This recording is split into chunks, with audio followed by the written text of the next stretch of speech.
hotel with David, and it's quite fun.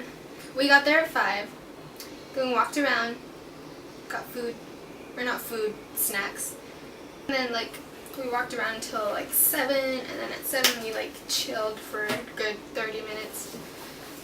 Then we walked around some more until 9, and it was fun. It was fun, like, even though we just walked around and stuff, you know, talked. It's good. And my feet hurt. Like, I think it's because my boots are so incredibly old. And probably shouldn't use them anymore. In photography news today, I'm going to get a tripod. Which, you know that Augustus broke mine. And right now I'm using a music stand, which is not exactly safe because the camera is just slightly balancing there, and I really am hoping it will never fall, but it will. So yeah, a Manfrotto, and the head of it has both video and photo option. So in video, you can pan on the ball. There's this ball and there's the thing, and you put the camera up here, and there's the ball, and then you like move it around like that. Yeah. That's what I'm going to be using. And it's also tall. I wanted to use the tall one so I could like stand up and speak. And also, my brothers have a friend who's a photographer, like professionally, and he offered me a job. Me. He said he was looking through my pictures on Facebook, and he was like, "You have potential?" Something like that. "You have an eye for it, for photography." And I was like, "Oh, thank you." And then he was like, "Would you be interested in being my second photographer at weddings?" Because I could use a second photographer. And I was like, "Hell yeah, man." I didn't say that because that's not professional. But, you know, that would have been my reaction. That was my reaction. And so I said yeah and stuff, and he said the next one's in October or November, something like that, and said it would be good then.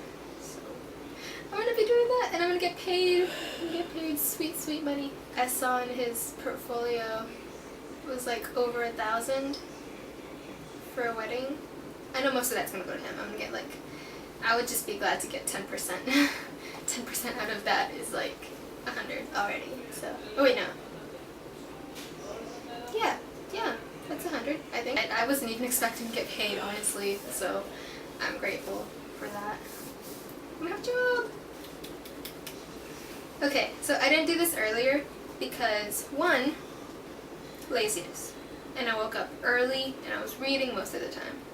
A book, which I shall tell you about shortly. Secondly, I was writing a script the rest of the time that I wasn't on Tumblr.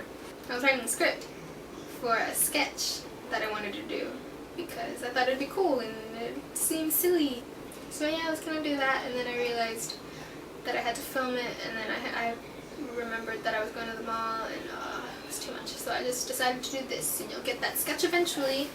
It shall be awesome because a lot of planning will definitely go into it. So, dude, there's this book that is really good, and I woke up because of the rain. It's been raining like non-stop here. I woke up because of the rain, and then I was like, and I couldn't go back to sleep, and so I sat on the couch and turned on the Christmas lights and wrapped them around so I had lights, and I wouldn't like have to turn on this one and disturb everyone who was still sleeping because it was early. It was like 6. And I read for a while, and I'll tell you about the book. It's right here. Brainjack by Brian Falker. It is by Brian Falker, author of The Tomorrow Code. Las Vegas is gone, destroyed in a terrorist attack. I think nuclear bomb or something. Black Hawk helicopters patrol the skies over New York City, and online gaming is the most dangerous street drug around. In this dark, near future, neural headsets have replaced computer keyboards. Slip on a headset and it's an internet at the speed of thought. So basically, there's like this headphone type thing. Actually, I don't know if it's like a headphone. It's like, they said it was like a cap. But basically, you put it on and it connects to certain points in your brain or something, and then if you close your eyes, anything that you see, or like you can, and if you want to like if you wanted to search up Charlie is so cool, like you would just think of it and it would just show up. Like literally internet at the speed of thought. So it's really fast, and it's cool.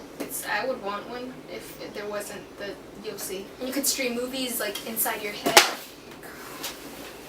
You could stream movies inside your head, and like you would see the screen and it'd be like real life. And then you could online gaming, which was mentioned as an addiction because it's so realistic.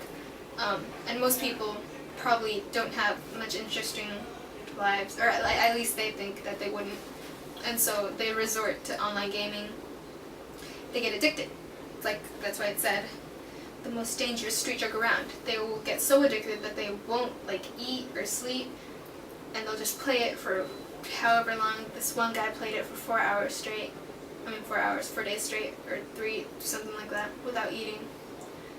And then a lot of people die from it because they get too addicted, and they don't have people to take care of them. All of this because of the neuro. For teen hacker Sam Wilson, so many Sams, like Gone Sam. It's the only Sam I can think of, but I'm pretty sure there's more. Hacker Sam Wilson, a headset is a must. But as he becomes familiar with the new technology, he has a terrifying realization. If anything on his computer is vulnerable to a hack, what happens when his mind is linked to the system? So basically brainwash. Brainwash could be done, or you could erase a person's memories or experiences, or you could just erase their mind, just wipe it like you would wipe a computer. Fresh start. You could do that with the headset. Would consciousness itself be hijacked before he realizes what's happened? Sam's incursion against the world's largest telecommunications company, which is the person who the company that runs the Neuros, leads him to the heart of the nation's cyber defense network and brings him face to face with a terrifying and unforeseen threat. Suddenly, logging on to the computer could mean the difference between life and death. And it's gone really good. Like, it was slow at first, but then it got good. But then it got confusing because there's a lot of computer-y stuff. And I'm good with computers, I'm not like on the coding. I got a text. I'm not in like the coding area. I'm just Tumblr, basically. Anyways, this is a good book. I got to the intense part this morning and it was so good. Like, no, your battery is low. Wait, I hope this was interesting enough for you. Brought to you by Fanta.